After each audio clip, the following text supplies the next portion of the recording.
No podemos construir una sociedad profundamente injusta en la que, como hasta hace poco, una minoría o todavía una pequeña minoría detenta la totalidad de los bienes y la mayoría vive en régimen de servidumbre y en pobreza.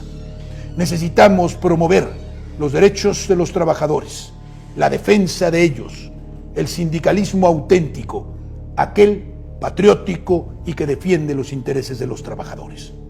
No somos enemigos de la libre empresa, muy al contrario, pero no de cualquiera, no de la depredadora, no de la abusiva y la anárquica, sino de la que respeta los derechos de los trabajadores y los promueve humanamente, los deja organizarse y contribuye al crecimiento de la nación. La destrucción de la conciencia de clase y de la unidad de la clase trabajadora es tal vez uno de los saldos más graves, más delicados, más tristes de la era neoliberal. Recuperar la solidaridad y la conciencia de clase entre los trabajadores es vital para dar la lucha, para defender esos derechos, para promover a la propia patria. Es indispensable. Es sabido que México, el partido hegemónico, durante muchísimos años, cooptó a la mayoría de las organizaciones sindicales, las hizo suyas, las instrumentó y evitó que se dedicaran a la defensa de los trabajadores. Sin embargo, hubo sindicatos auténticos y sin embargo, hubo políticos con conciencia social, no el sistema, pero muchos de ellos sí la tuvieron, y tanto es así que sí se luchó por los derechos de los trabajadores.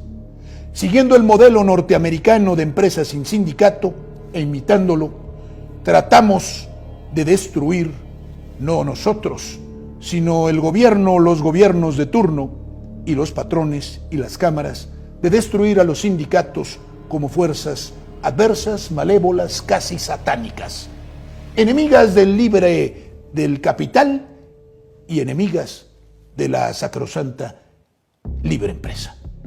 Falsedad de falsedades, porque el sindicato aún conviene a las propias empresas.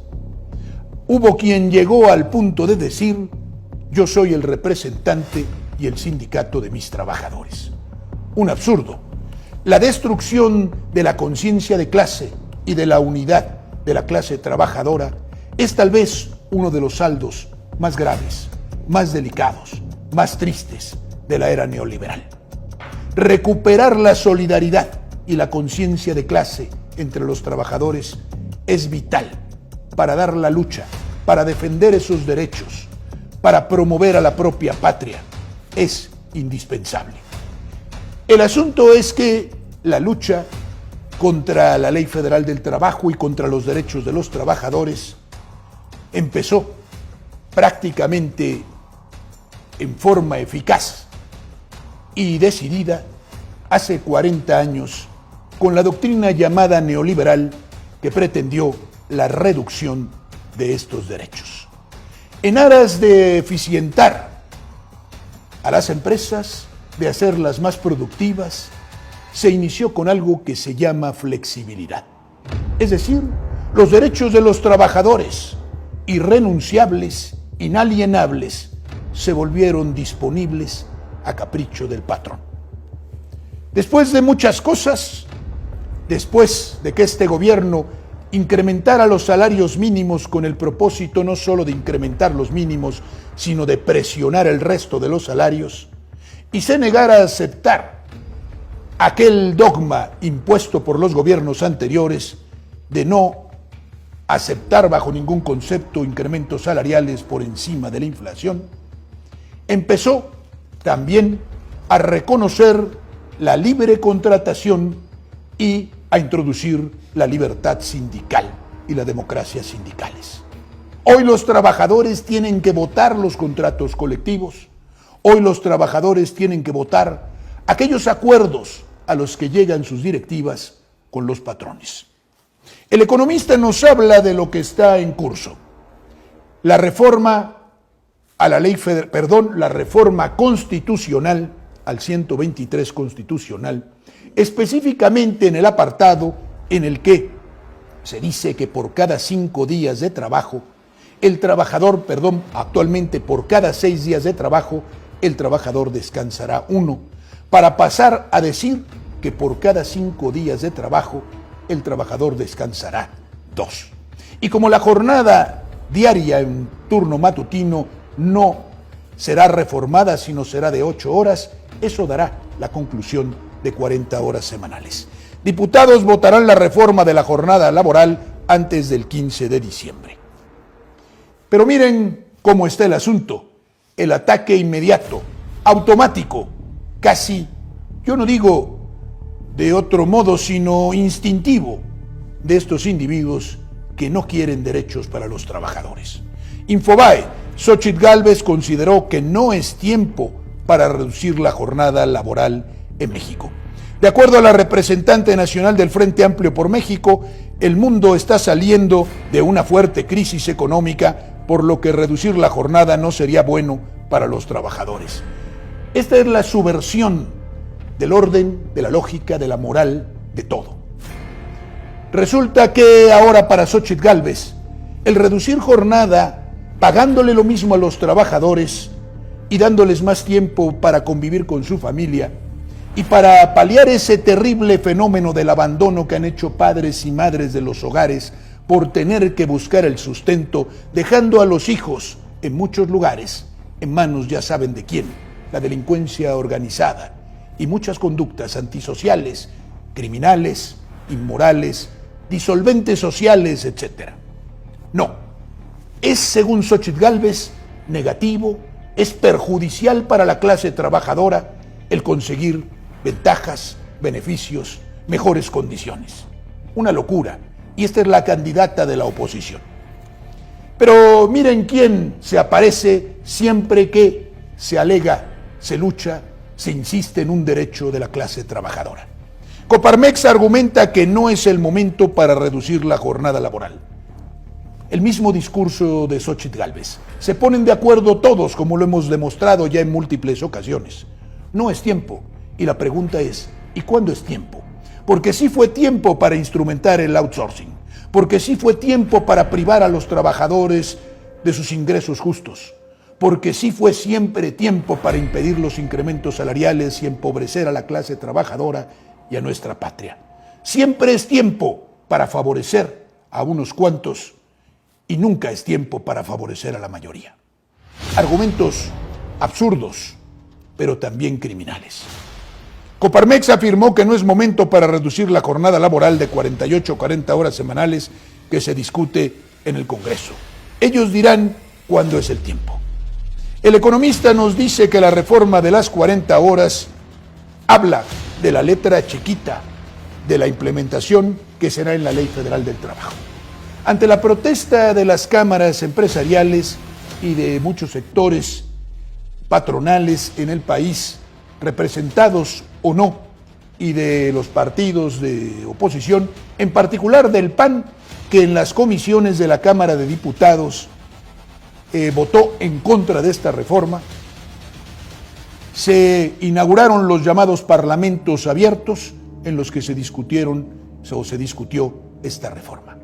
Al parecer, la reforma será aplicada gradualmente, como ha acontecido ya, por ejemplo, en Chile, y no de forma automática como sucedió en varias naciones europeas, en particular en Francia, hace ya 20 años, en que, como veremos en adelante, la jornada se redujo a 35 horas semanales. Los legisladores coincidieron en que la reducción de la jornada laboral es un asunto que se debe discutir pronto en el Pleno de la Cámara de Diputados y después, en una segunda fase, definir la implementación, siempre decir instrumentación, en una modificación a la Ley Federal del Trabajo.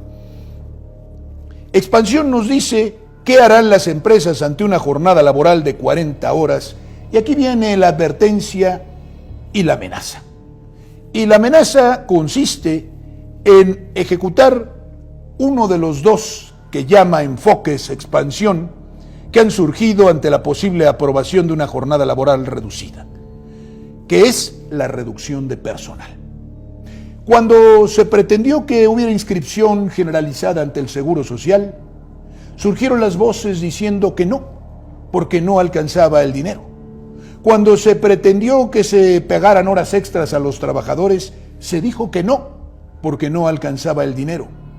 Cuando se ha pretendido incrementar el salario a los trabajadores, se dice lo mismo. Cuando se destruyó la terciarización mafiosa, fraudulenta en fraude a la ley, llamada outsourcing, también dijeron que no porque no alcanzaba el dinero. Y entonces cerrarían o despedirían masivamente en gran número a los trabajadores. Sabemos que nada de eso ha ocurrido, sobre todo en las grandes y en las medianas empresas, porque los márgenes de utilidad en la era neoliberal han crecido exponencialmente, y si no, pregúntenle a los bancos en México, a todas las entidades bancarias, porque hace 8 días yo pasaba aquí y comentaba una noticia de que el banco más grande de los Estados Unidos había obtenido una utilidad que duplicaba la inversión que había hecho hace 5 años. Bancomer, la institución bancaria perteneciente al grupo BBVA español, ha ganado unas cantidades enormes, ingentes en nuestro país. Sin embargo, durante mucho tiempo, a pesar de que podía repartir utilidades, mantuvo a sus trabajadores en el régimen de outsourcing con el propósito de reducir sus derechos y no pagarles utilidades. Lo hizo muy a su pesar, una vez que en 2019 entró en vigor la reforma. Sin embargo, muchas empresas siguen tratando de trampear. Y me pregunto, todos aquellos que han ganado enormes fortunas, tanto extranjeros como nacionales, ¿cómo es posible que ahora se quejen de eso? Otro pretexto: los que ganan mucho y las grandes corporaciones y las grandes empresas nacionales siempre dicen que al pobre comerciante, al que por cierto sus monopolios han destruido, han hundido, han atacado inmisericordiamente, que los pobres comerciantes pequeños y las pequeñas industrias sufrirán mucho. Una hipocresía suprema. Nunca les han importado ni los pequeños comerciantes, ni en verdad las clases medias, ni los asalariados sindicalizados o no. Por eso no creo que debamos ceder ante el chantaje que están planteando las cámaras de que si la reforma se consuma, habrá despidos masivos. Eso no es verdad. No hay borracho que coma lumbre. El Economista, hacia la reforma de las 10 horas, de las 40 horas, ¿dónde quedaron los sindicatos? Un asunto en México y en todo el mundo terrible es la desaparición de los sindicatos. Un país sin sindicatos, que son, digámoslo así, las fuerzas sociales organizadas más eficaces para la lucha, más representativas del pueblo, y que consiguieron en su momento los mayores beneficios. Es sabido que en México el partido hegemónico, durante muchísimos años, cooptó a la mayoría de las organizaciones sindicales, las hizo suyas, las instrumentó y evitó que se dedicaran a la defensa de los trabajadores. Sin embargo, hubo sindicatos auténticos y sin embargo, hubo políticos con conciencia social, no el sistema, pero muchos de ellos sí la tuvieron, y tanto es así que sí se luchó por los derechos de los trabajadores. Siguiendo el modelo norteamericano de empresas sin sindicato e imitándolo, tratamos de destruir, no nosotros, sino el gobierno, los gobiernos de turno y los patrones y las cámaras, de destruir a los sindicatos como fuerzas adversas, malévolas, casi satánicas, enemigas del capital y enemigas de la sacrosanta libre empresa. Falsedad de falsedades, porque el sindicato aún conviene a las propias empresas. Hubo quien llegó al punto de decir: yo soy el representante y el sindicato de mis trabajadores. Un absurdo. La destrucción de la conciencia de clase y de la unidad de la clase trabajadora es tal vez uno de los saldos más graves, más delicados, más tristes de la era neoliberal. Recuperar la solidaridad y la conciencia de clase entre los trabajadores es vital para dar la lucha, para defender esos derechos, para promover a la propia patria es indispensable: reconstruir la vida sindical. Desde hace mucho los sindicatos han estado ausentes de la lucha. Desde hace mucho los sindicatos no cuentan y permitieron que las leyes laborales y las garantías sociales fueran siendo desmontadas paso a paso, gradualmente y hasta su práctica extinción. En Francia hace ya tiempo, 22 o 23 años, que el gobierno, con el propósito de reducir el desempleo y obligar a los patrones a emplear a más trabajadores, redujeron la jornada semanal a 35 horas. Francia, que es un país capitalista, que no nos vendan el asunto de que este es un asunto comunista o una determinación comunista, y producto de mentes enfebrecidas bolivarianas que vienen de Venezuela o están asesoradas por Cuba, porque cada vez hay más radicales que afirman que cualquier derecho del pueblo, cualquier defensa de la soberanía, cualquier denuncia de la injusticia de las entidades financieras, de los grandes monopolios o de las grandes corporaciones, es comunismo. No, es patriotismo, es dignidad, es cuidado de lo nuestro. En Francia, entonces, les digo que desde hace 22, 23 años existen la jornada de 35 horas a la semana. En México es de 48, se pretende llevar a 40 y ponen el grito en el cielo. Se va a acabar el país. Entregarán una pequeñísima parte de sus utilidades. Esta publicación de France Info, 35 horas, cómo trabajan nuestros vecinos europeos. Y esta publicación da cuenta de lo que en otras naciones europeas se trabaja semanalmente en jornada. Y esto es lo siguiente.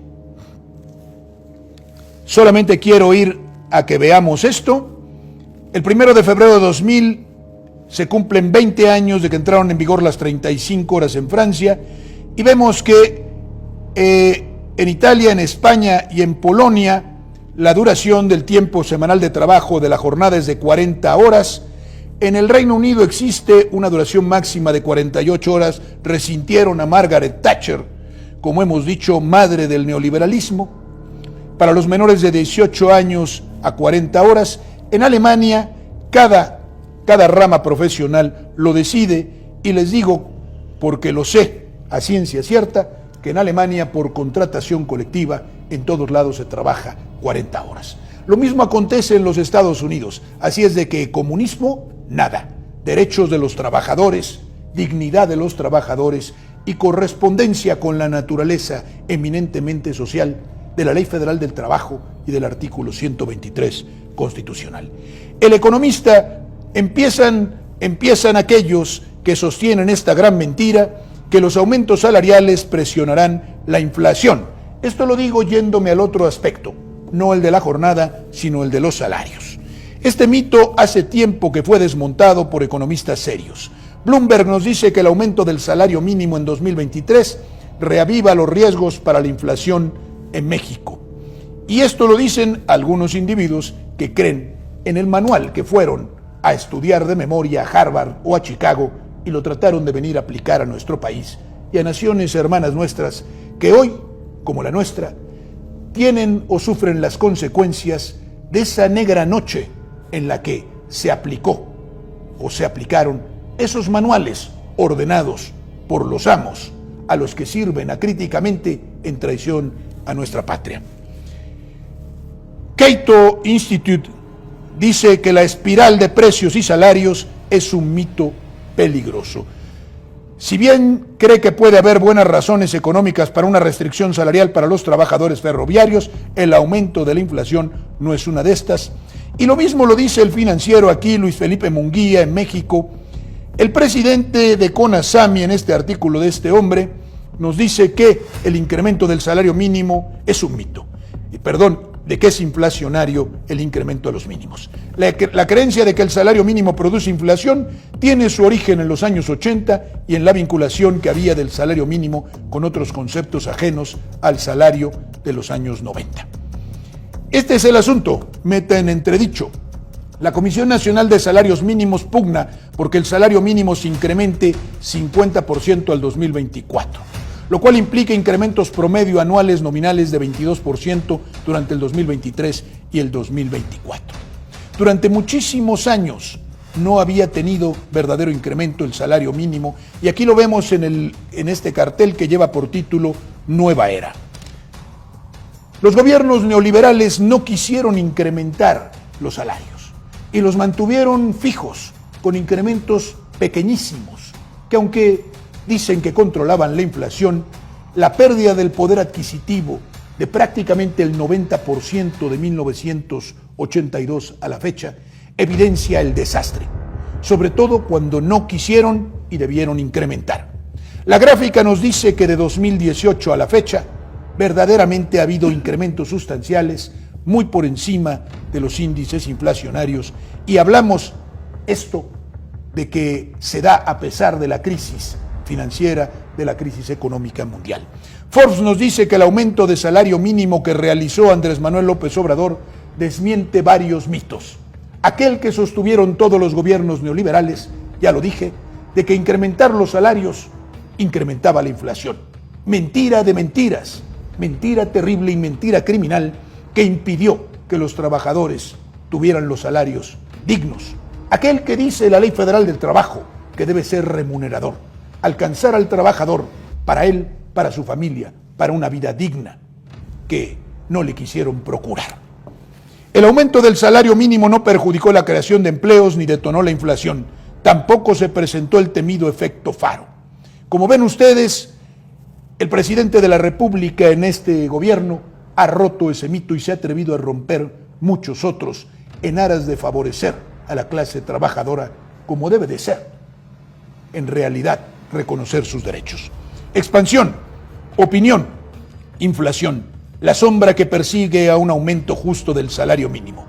Todavía hay voces desde el sector empresarial que sostienen esta mentira contra toda evidencia.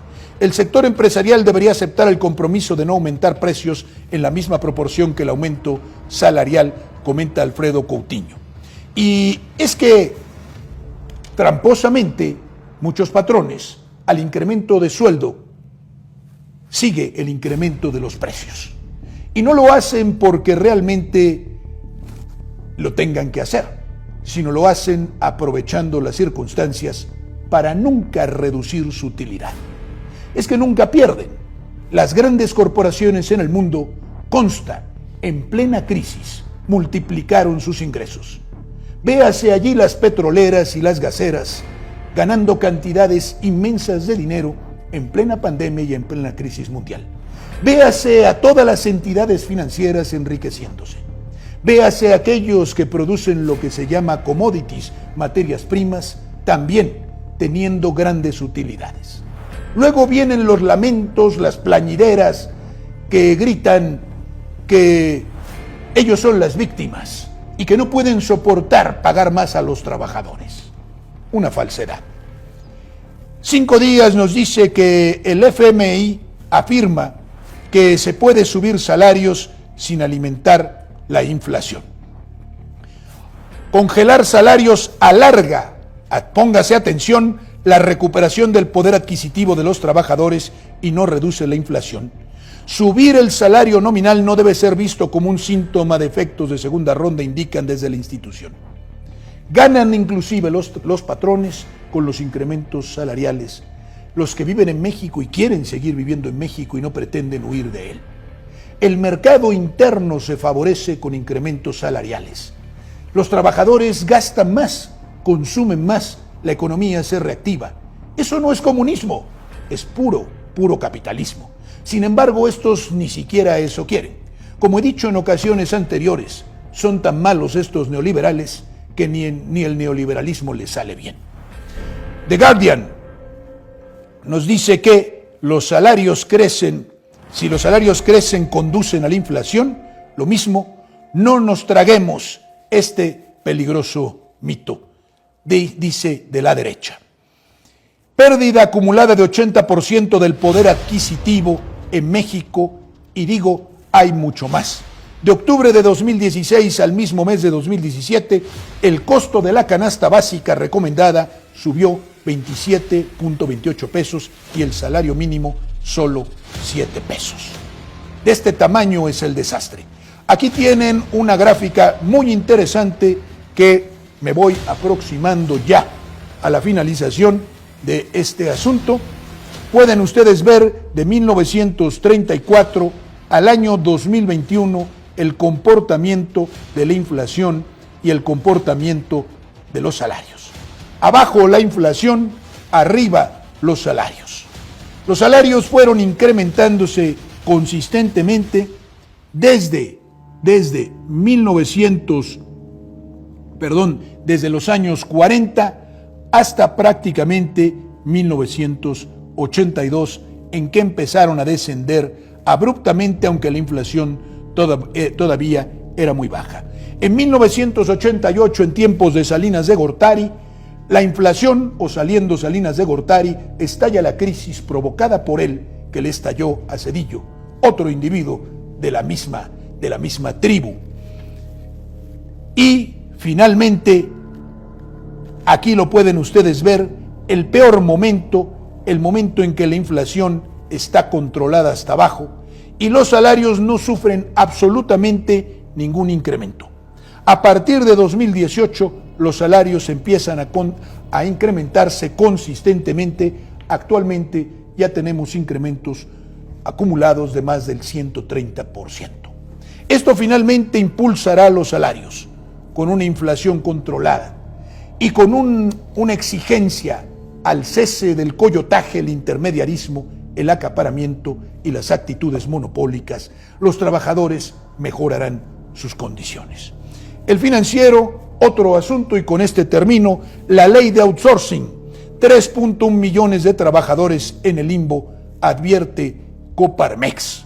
Coparmex, como siempre, la cúpula patronal, pide que se homologue la entrada en operación en enero de 2022, como en el caso del sector público. Tampoco era tiempo de acabar con el outsourcing, que utilizaron muchos para robarle dinero al fisco. Fraude tras fraude, fraude al fisco, simulaciones y fraude a los trabajadores. El outsourcing, según ellos, su desmantelamiento era un desastre, siempre preocupados por los trabajadores. Quedarían en el limbo. ¿En cuál limbo? Si ya se encontraban en el limbo en el que ellos los dejaron para no percibir prestaciones, sobre todo reparto de utilidades. Infobae, eliminar el outsourcing será devastador para la economía mexicana, decía Coparmex, como hoy es devastador reducir a 40 horas la jornada semanal. ¿Fue devastador? No. ¿Pasó algo? No. Solamente los trabajadores mejoran en sus garantías. Reforma, critican en PAN y PRI criminalización de outsourcing. Lo mismo. PAN, inversiones detenidas en frontera norte por temor a desaparición de outsourcing, dice Crónica. Forbes nos dice, el fin del outsourcing dejará 2 millones de mexicanos sin empleo, dice Coparmex, por voz del inefable Gustavo de Hoyos. ¿Se acabaron las inversiones extranjeras? No. ¿Se colapsó el comercio en la frontera norte? No. ¿Quedaron 2 millones de trabajadores sin empleo? No. ¿Colapsó la economía nacional? Tampoco.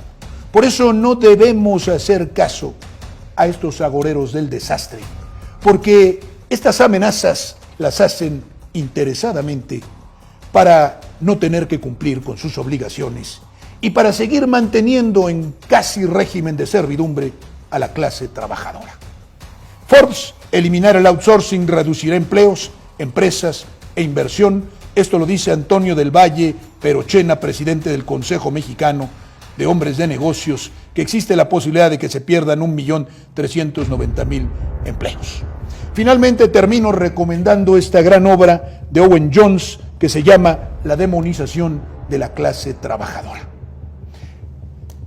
Es el ataque a los trabajadores que sostienen la economía nacional, que con su esfuerzo, que con su sudor mantienen al país activo, funcionando. La clase trabajadora, que es la espina vertebral de nuestra nación, que es la casi totalidad de nuestro pueblo y que merece no solamente atención particular, sino el respeto irrestricto a sus garantías y derechos y su promoción humana.